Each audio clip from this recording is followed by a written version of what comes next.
in Bongaree.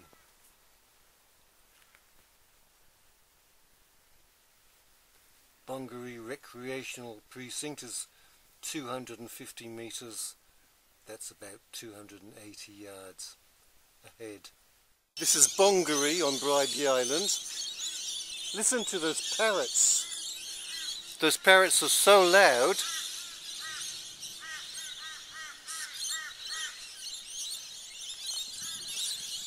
There they go.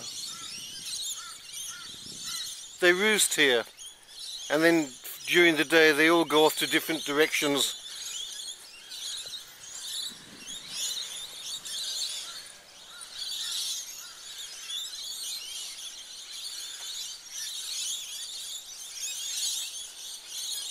It's a bit of a tattered flag, that.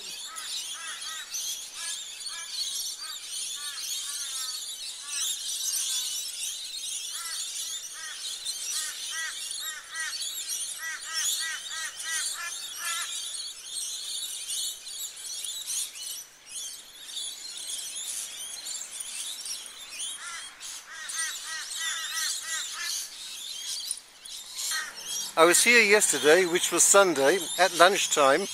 This place was buzzing. It was so crowded. Now it's dawn on Monday. There was a queue, a line of people coming out of there, and the line could hardly form because of the crowds of people that were just thronging around there. And on the other side, where that truck is coming from now, there was a flea market. It was here. And the place was so crowded. Look at those crows there.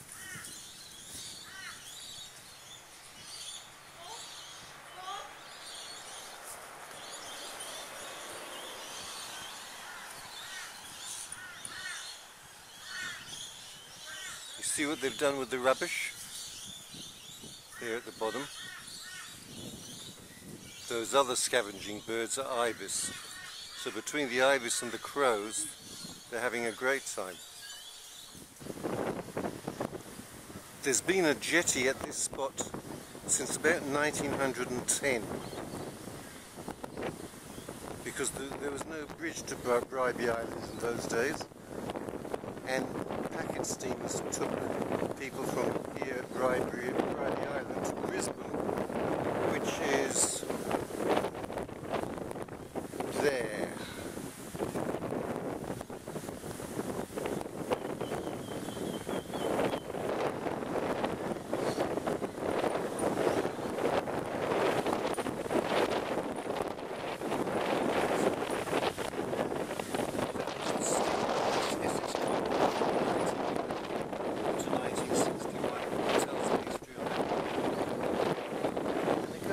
Telling the history of Bribie Island. I have read it, saw it in the tune pictures.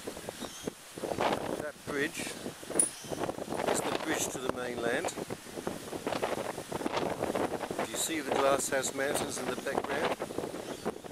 That bridge was opened in 1963. Before that, you had to take steamers to the mainland. Between 1963 and 1975 it was a toll bridge. The toll was lifted when the cost of construction was met. This suburb, Bongaree, was the first and for a long time the only suburb, or the only place on Bribie Island where people lived. There was no roads back into the island itself. They weren't opened until I think it was the 1930s, from memory.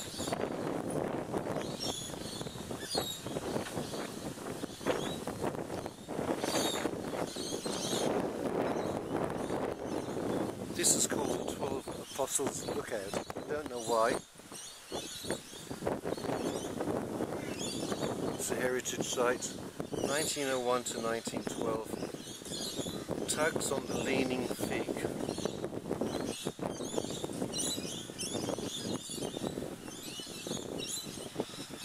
Prior to the jetty, That's that jetty there. Passengers are transferred to the shore in a square punt with seats all around. The punt was hauled ashore and secured to a tree. That tree is believed to be the leaning fig adjacent to this site.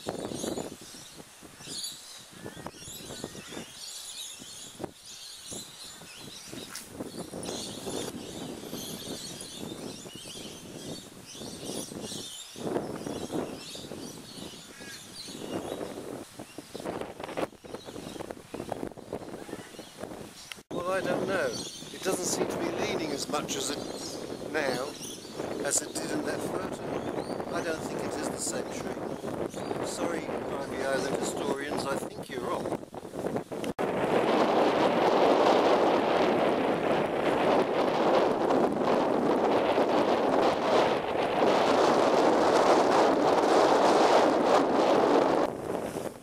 See that one of those glass house mountains? The side of the mountain is catching the sun. It looks attractive.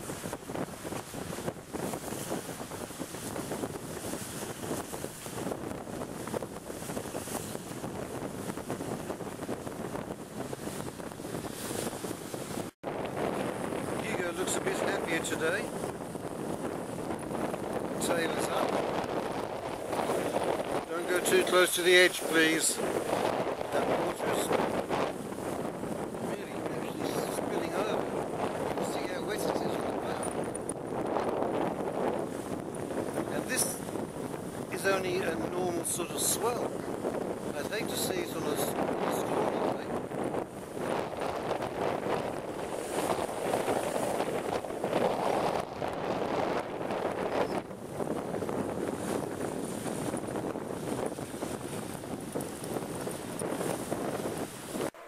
Ian Fairweather was a famous Australian painter. He lived here in this spot, in some seclusion for many years, and did some of his best work while he was here.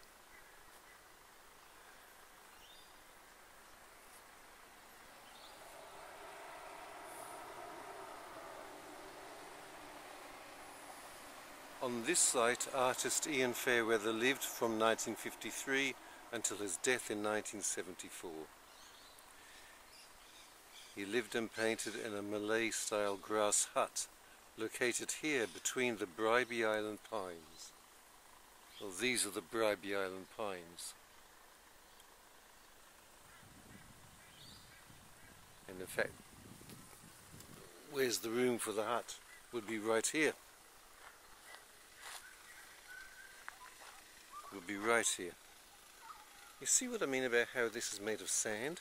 See where these, what are they, ants or whatever made these and brought them to the surface? It's all sand.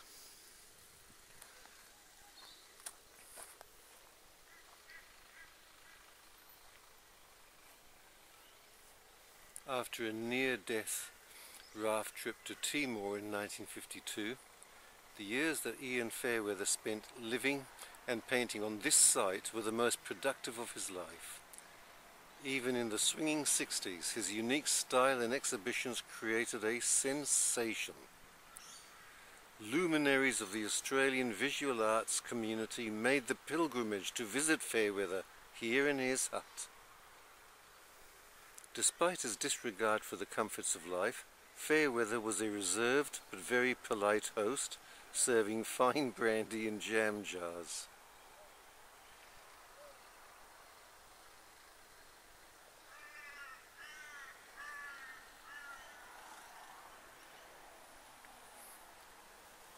It was worth coming to Bribie Island just to see this one spot.